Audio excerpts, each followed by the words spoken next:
نعوذ بالله من شر الشيطان اللعين الرجيم. بسم الله الرحمن الرحيم، والصلاة والسلام على أشرف الأنبياء سيدنا محمد خاتم النبيين وإمام المرسلين وعلى آله وأصحابه أجمعين. أما بعد، أمين تمنين الله تعالى في كبوة شيطان تروما كصلي أحمدك نور بشير نزيروي أما أنصلي أنكم بيجو محمدك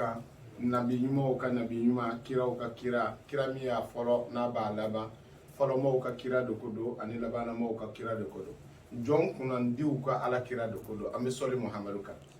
An sɔli kɔfɛ Ahmad al-Mustafa kan, an b'an sinsin ni Alahu Taala tɔgɔ barikama ye. An b'a fɔ Rabbi ishrah li sadri wa yassir li amri wahlul uqdatan min lisani yafqahu qawli. An kɛlen kɔ k'an sinsin ni ala tɔgɔ barikama ye. Ala min ye bisimilahi n'a b'a daminɛ k'a laban ni arahmani de don, ka diɲɛ nɛɛma kɛrɛnkɛrɛn k'a di kafiri ni silamɛ bɛɛ lajɛlen ma. Arahimi k'a ka lahara hinɛ kɛrɛnkɛrɛn i taali kɔfɛ dugu jukɔrɔ, hinɛ min b'i sɔrɔ yen k'a kɛrɛnkɛrɛn ni maaw ye maa minnu sɔnna ala ta ma ka sira ala ɲɛ k'a to ala ta la. An b'a daminɛ ala tɔgɔ barikama ye. N'an bɔra o la sisan, an bɛna bi ka darasu bɛ mun de kan? Bisimilahi azam dɔ b'an bolo ka bɔ alikuranɛ kɔnɔ. O de kama an y'a fɔ diɲɛ ɲɛna ko an ka darasu bidaa t'a la. Bilahi lasara bidaa t'a la. Lasara bidaa t'a la. Wa nkalon tɛ lasara la. Wa janfa t'a kɔnɔ, namara t'a kɔnɔ. Fo n'a kɛbaa kɛra janfa ci ni namaratɔ ye. Anw tɛ se k'o bali, maa tɛ se k'o bali. Ne b'a fɔ n ka kuma na ka caya, n ko ni dɔnnibaa ko k'a bɛ tiɲɛni kɛ, a bɛ tiɲɛni kɛ. Fura foyi t'a la. Hali a b'a fɛ k'i min tiɲɛ i tɛ se ka bɔ a kalama a y'i tiɲɛ cogo min. Dɔnni yɛrɛ de y'o ye o. Mais a bɛ den dun cogo yira su b'a la. Mais kamalennkɔrɔ dɔ minɛ k'a karaba k'a bila i pɔsi kɔnɔ min ka di i ye a k'o kɛ, o ka bɔ jɔn ye? O ka to mɔgɔw ka lafiya sa. Ka mɔgɔ dɔ minɛ o ka k'i ta ye. Ka masakɛ dɔ minɛ o ka k'i ta ye. Ka nafolotigi dɔ minɛ o ka k'i ta ye. Cɛw ye bolila ka taa maa hakɛ min fɛ ko k'i kɔrɔkɛ karaba k'a d'i ma, i b'a da dɔn o. E tɛ mori ye o. Mun y'i bila o la? I ka diɲɛ ka nɔgɔya i bolo. O bɛ ne bolo ka dɔ karaba, e ko n kana dɔ karaba ka fɛn sɔrɔ. An ka ɲɔgɔn tɔnya dabila. Dɔnni yɛrɛ kalakun ye fɛn dɔ de ye o. E muso bolila ka taa n'i ye ɲuman k'a la a bɛ taa. A taalen kɔfɛ i ma se moriw ma k'o ka fɛɛrɛ kɛ a ka na. U bɛ fɛɛrɛ min kɛ a ka na, ni morikɛ yɛrɛ mako bɛ dɔ la a ka na, a tɛ fɛɛrɛ k'o la. O kojugu yɔrɔ bɛ min? O bidaa yɔrɔ bɛ min? A kalakun t'o de ye wa? Kaladenw a ye kuma kɛ. A kalakun y'o de ye, lasara yɛrɛ kalakun de ye ka fɛn kɛ n'a ye. Nka a bɛ ɲini kalanden bɛɛ lajɛlen filɛ n'a ma ɲɛ aw bɛ baara kɛ ni lasara de a ye ɲuman kɛ n'a ye. N'o tɛ n'aw sɔnna fɛn min ma, ala bɛ sɔn. N'aw banna, ala bɛ ban. Wa lasara ni foyi tɛ kelen ye. Baharo de y'a fɔ ye. Dɔnni nasira fɛn o fɛn i b'a ye diɲɛ dugukolo ka lasara fanga ka bon n'a bɛɛ ye. Dɔnnibaaw tulo bɛ na. Mɔgɔ bɛ taabolo wɛrɛ kɛ ni bi tɛ. Maa min tun bɛ lajɛli kɛ aramolo la, i b'a sɔrɔ o tɛ fɛn wɛrɛ baara fiyewu. Ni kamanagan ye mɔgɔ sɔrɔ a bɛ boli ka taa o tigi fɛ, a bɛ lajɛli k'i ye. Hali karamɔgɔ min yɛrɛ bɛ yen n'a dalen b'a yɛrɛ la, o fana bɛ boli ka taa lajɛlikɛla fɛ, a b'a ka lajɛli kɛ. Maa minnu tun bɛ yen n'u bɛ lasara baara, ni lajɛlikɛla mako jɔra mako dilanla, muso bolila ou bien fɛn dɔ y'a sɔrɔ, a bɛ boli ka taa lasaratigi fɛ ko n'i ma ɲɛ ma malo tɔla dɔn. Bɛɛ n'i ka jɔyɔrɔ kun don. Ni min tun b'a fɛ ka buruju gosi, cɛbaw tun bɛ yen i b'a mɛn taa ni jamana in na, karisa bɛ nin dugu in na, i bɛ taa o dugu la, ale tɛ dɔ wɛrɛ fosi kɛ ni buruju tɛ. Mun ye dɔɔni gɛlɛya n bolo bi, maa kelen b'a bɛɛ kɛ ka sɔrɔ a kelen t'a bɛɛ dɔn. N t'a dɔn n'aw bɛ ka kuma in faamu. Maa kelen bɛ buruju ci, a bɛ tɔrɔ a bɛ da, a bɛ sigara kɛ, a bɛ moriya kɛ, a bɛ dafu kɛ, a bɛ fɛn bɛɛ lajɛlen kɛ, a bɛ intikamu kɛ maa kelen. I b'i yɛrɛ fara wa? Fɔlɔ dɔɔni tun tɛ tan dɛ. Ni tun bɛ min kala i b'o sɛbɛn kɔrɔ kala. Mori dɔw tun bɛ yen u tɛ foyi dɔn ni min muso bolila k'o wele kɔ. Ni cɛ min bolila k'i muso to ka cɛ in wele a ka segin a muso ma. N'i kun taara fɛn wɛrɛ a b'a fɔ i tɛ taa karisa fɛ ne tɛ nin dɔn dɛ. Nka bi anw b'a bɛɛ kɛ ka sɔrɔ a bɛɛ dɔnniya ta n'an tɛ se. E bɛ se k'a bɛɛ kala. An bɛ ka kuma fɛn dɔw kan aw delila k'a mɛn yan. A dun bɛ sen na o ne m'a kiiri ye o. A bɛ sen na a mɛnna. Ka bɔ k'a fɔ diɲɛ kalandenw ɲɛna ko cɛsiri ye kalanden de ta yan'a ka kɛ mori ye. Sabali ye kalanden ta yan'a ka kɛ mori ye. Ka sunɔgɔ haramuya k'a bɔ i ɲɛ na ni waati fitinin tɛ yan'i ka kɛ mori ye. N'i kɛra mori ye a bɛɛ bɛ nɔgɔya a bɛɛ bɛ sɔrɔ. Gɛlɛya bɛ bɔ a kɔnɔ nɔgɔya dɔrɔn bɛ n'a la. O tɛ sɔrɔ ten. bari ni ko be ko do mo be sikki la jere na be so ko la mina la jongo ko wol de be fo la yara kanya fa ka soro dalu bi bura yi ma je bi fen soro ma je bi fen soro no ta tina mo je ko yi ubi bala soro lela ayo prevu chama yi Allahu akbar ubi to dawla bila sanga bila buya bila ubi do saraka blela bi bani panel wala sakika buya ni ka dawla chin wote ke ya ngani dalu bi bura ngati ati chin billahi ati chin je be bi korote bi jo hedra ni mana ni tige be ala bolo bi bo o ka dugu sen cien ibi tige di ala ma ba ne ka jo beni te yi kwa ubi soro munde fe karamo ka yala ani baraka ni doni soro ka soro baraka ta la fu falaki do gafe be mor ba kelen bolo ngache do ka gafe be on ti se ka doni ala na giri afe 100 kilo bora tantam be do bolo so kono go kana zo wallahi fanu furumuso ya sara ala kan kishu o koro e jime ani baraka ma soro ma fa ko baraka to lula de ngala saran de ni baraka ma soro nu be ne e ma de o e wuli balde nu ma be ma o e wuli balde ani baraka ma soro hal e mi yere bi klobe na na kabila e ba do ka fo ma baraka soro ni baraka soro ati se ni yore ma ati se ka be glawa ma ati se ka be chien ala be chien ata be chien kama ala be glata be gle kama kuma ni mon ronde do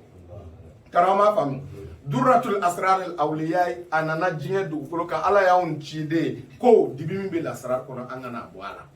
yananga do labanche anga dayila lodo biye be nyafo jinye nyanaw ka fo kalande nyana munum ba fe ka doni kuma me ka doni soro ka soro barkata la ne darsu mi ye rezo soso ka o sebe ka ble kun ay ni yore la me ko sebe mamunum ba fe ka doni soro ka soro barka ki se kilin ta la fiyo ne mi sebe le rezo ka o sebe ka ble kun o yigira zagade ni ba fa ka doni baraka ni bi ta doni tigi fe ni ni doni tigi nyoy na min di mo de baraka ambe ka mi fo o ma ye wa amba nga video amba da ba ka maka tike ni mi mako ba la o kata no fe kala bloko no parce que on ya kala dande ne manga la sarar kala rezo kande ka bin ala yinda o bo kala ma o ya soro tere na nga mor chama be ka ke muri ala ne baharu sababu la parce que haklu bi dele ni ya me ni video in lame hanni ma fata barake na ya bido farin ka hakili kan ne ya dabo de kan wode ne ka kele kun dibi min be lasrar kono aka se ka faraka boala bi amena mu dawma tal sam do be al-fatiha kono ni nabi e fe melgami be ko asrafila de ka makamado tal sam shege be fatiha kono ne ya baro boy ka temen ka darsu temenu na abena ka makamado do abena ka alakira ka sabo mun be saba che nani melge che nani o shegi nani fara nani ka o shegi o saba che nani ko jonye Abubakar Siddiq Umar bin Khattab Usman bin Affan Ali ibn Abi Talib melge ko julier Jibrila alayhi salam Asrafila alayhi salam Mikaila alayhi salam Azraila alayhi salam ni talsa mu shegi be alfacha gindo kono abena ka makama do amina kuma mi ka makama ka bi ni mamu ya nyin ga ya fa ko arsatun maksuhin alqabadu hatta dan zaki ko nabi e fi melgami be ko asrafila ko ka makama do ko baharu ko ti aka makama do chugodi tata mu yere be bomi jine to de do wa kula to de do wa corona haya de do wa ni ko mo mako arsatun maksuhin alkabidu hatta dan zaki ubia hata dan zaki yu ni yo fo ubi nyin nga ka bora mi afai ko alfatiha do na ko ka bora yoro mi afai ko alfatiha harfu kelengelo ko baharu anaka mamunun temna dongo nu mbe ko kalama ko lu e harfu munun ta harfu kelengele ko kana taka sege harfu nun ka wode bita arsatu boka amina musali rawla kasoka arsatu baratu fo nyana abi bara chogodi abi bara kile mugan kile mona abi bara kile mugan kile bari harfu mugan kile ndebe arsatula baruna tarama famundi mami be fatu nyini mami be dawla nyini mami be kerama nyini mami be jama nyini mami be nafulu nyini ibe arsatuta asrafila kama kama abi ka famya ne arsatuta iba bara kile mugan kile na yijani kalo jora kalo kile folo iba susu fa kalo kile mugan kile ni o temena ka boy ibina ismu inta sasa ibaka lazimu faka kalo were kono nterke kalandenw e min bɛ baaraw ka kalanbulon kɔnɔ izini b'i bolo i ka nin tɔgɔ in baara i k'a lajɛ e min t'a kɔnɔ e sen t'a la tarama faamu de e kalikan dɔ de d'aw ma n ko maa minnu sɔnna ka danaya dan kan ka tugu n ka dɔnni bɛnba bɛ fɔnɔ k'a d'u ma yanni dama dɔn ka ban cɛ fo ni saya cunna an kan fɛn tɛ bonya n bolo k'a d'aw ma n tɛ fɛn dogo n kɔnɔ ko n tɛ min d'aw ma fɛn tɛ n bolo aw ni min man kan o ye aw minnu sɔnna ka tugu ka don kalanbulon kɔnɔ k'a b'a fɛ ka dibi fana bɔ lasara la ne tɛ don min ne ka dɔnni bɛɛ y'aw ta ye wa izini b'aw bolo k'a kɛ wa minnu denen don kɛrɛfɛ n'u b'i dogo k'a ta ne ka izini t'a si kan n'i y'a ta ka taa kɛ n'ala y'a ɲɛ bolo a ye promo k'i ye n'a ma ɲɛ bolo i tɛ se ka ɲininka dɛ bari n b'a d'i ma ni izini ne ka lasara de ye izini de ye ni izini d'i ma n'i y'a kɛ a bɛ kɛ a bɛ faamuya a ko cogo di a bɛna f'i ye ko alifatiya harifu kelen kelen a ye harifu kelen kelen jumɛn ta a nana harifu fɔlɔ ta alhamdulillahi rabbil alamin arrahman arrahim maliki yawmiddin iyyaka na'budu wa iyyaka nasta'in ihdina siratal mustaqim siratal ladzina an'amta alaihim ghayril maghdubi alaihim waladdallin ni de al-fatiha arsatu be bomi o ye na harfu ta harfu kelen o ye ata kana rata o ye harfu fila ye arami be o y'o de ta n y'a fɔ ye harfu kelen kelen min tara ka sɔrɔ ta ka segin ma k'a kan o bɔra arana o nana sinu na sinu be min a filɛ yan harfu sabanan filɛ o y'o ta sinu kɔfɛ o nana harfu tɔ la ihidina sirata o ye harfu naaninan ye tɔ kɔfɛ o nana mimu na almustakima alhamdulillah alhamudu o ye duurunan ye mimu min bɛ yan o y'o mimu ta ka kɛ duurunan ye mimu kɔfɛ kɛfu de bɛ yen iyaka maliki o ye wɔɔrɔnan ye a bɛɛ jate sɛbɛnni b'a la maliki kɔfɛ jumɛn de bɛ yen sɔɔdi de bɛ yen kafu kɔfɛ sɔɔdi de bɛ yen sɔɔdu a ko cogo di sirata sɔ filɛ yan sɔ min bɛ yan o de ye harifu wolonfilanan ye o ye min ta sɔɔdi kɔfɛ waawu de bɛ yen alhamdulillahi rabbil alamin arrahman arrahim maliki yow waawu min bɛ nin na o y'o ta a bɛ k'a faamu wa suya kan tɛ jina kan tɛ wakulɔ kan tɛ arsatun maksuhin alkabidu hatadan zaki donc ni waawu kɔfɛ o nana hawu ta hawu min bɛ yan o ye aliha o kɔnɔntɔnnan de don o filɛ o y'o ta k'o kɛ harifu kɔnɔntɔnnan ye ka na ayinu ta k'o kɛ tannan ye arabil a ayinu min bɛ yan o y'o ta k'a kɛ tannan ye ka na ni la ye la min bɛ yan k'o kɛ tan ni kelen ka na ni kɔ ye a bɛ ka faamuya mustaqi tan fila kɔ min bɛ yan o y'o kɛ tan fila ye ba'u min bɛ yan arabi o y'o kɛ tan ani saba ye o tɛ ba'u min bɛ yan o y'o kɛ tan ani saba ye da min bɛ yan o y'a kɛ alhamdu o y'o kɛ tan naani ye haw kɛbir min bɛ yan o y'o kɛ alehim a bɛ min alehim o y'o kɛ tan ani duuru ye alehim kɔfɛ amta alehim ye fila de ye an amta alehim o y'o kɛ tan ani duuru ye donc taabu min bɛ yan o y'o ta k'o kɛ nasta tan ani wɔɔrɔ arsatu bɔ cogo de bɛ ka fɔ aw ɲɛna o y'o kɛ tan ani wɔɔrɔ ye donc taawu in kɔfɛ dɔ de bɛ yen ihdina siratal mustaqima siratal ladzina an'amta alaihim ghayril maghdubi dɔ min bɛ yan o ye kɛ tan ni wolonwula ye nunu min bɛ yan u y'o nunu ta k'a kɛ tan ani seegin rabbil alamina o nunu u y'o kɛ tan ni seegin za min bɛ yan u y'o za ta k'a kɛ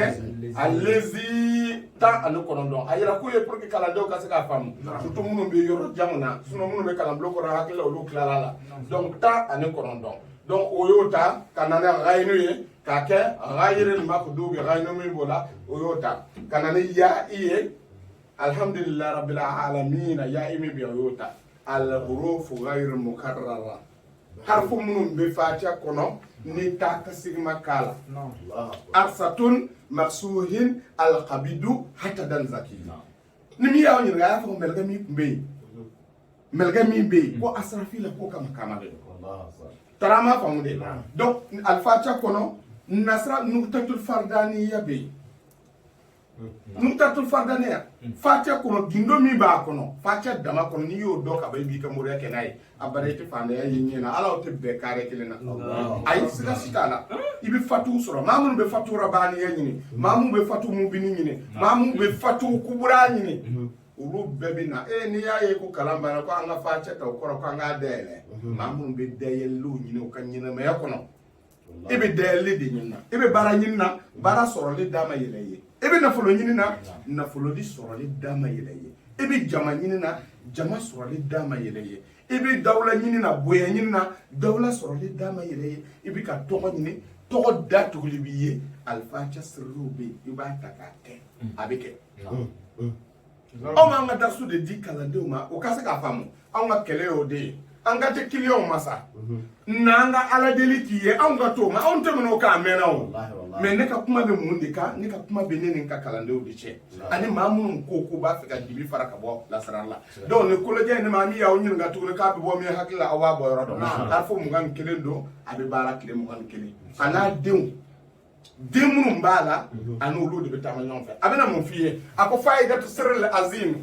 ko nin ye gindoba ye min bɛ adamaden ka mako dilan n'a bɛ fa'idaba de don fi arsatun ka bɔ arsatu la arsatu de bɔ yɔrɔ fɔra aw ɲɛna sisan alifatiya arsatu min bɛ bɔ fatiya kɔnɔ e ye dawa 20 na yawman ko tile 21 o de y'a baara ye ma ani arsatu maqsuud al-kabad atadanzaki yo kalisa mun yɛrɛ de filɛ i bɛ ka min bɔ yɔrɔ yira o la yawmul awal tile fɔlɔ i bɛna mun kɛ i b'i ka nafila seli seliji ta ka jaya i b'i ka yɔrɔ kasa ja i bɛ nafila seli i bɛna arsatu wuridi 66 66 in ye mun ye a u ye a de ta yan a min filɛ yan u y'o ta k'o kɛ ya Allah o y'a den di a bɛ ka faamuya o y'a kɛ ya Allah dɔw bɛ yen dɔw ko ni ba tugura i kɔ ko denw bɛɛ bɛ taa ba nɔfɛ lasara kɔnɔ dɔw yɛrɛ ko ni denw taara yɔrɔ yɔrɔ ko ba bɛ taa yen dɔnnibaw bɛ ɲɔgɔn sɔsɔ nin na n'i bɛ ka kolojɛ n'a denw baara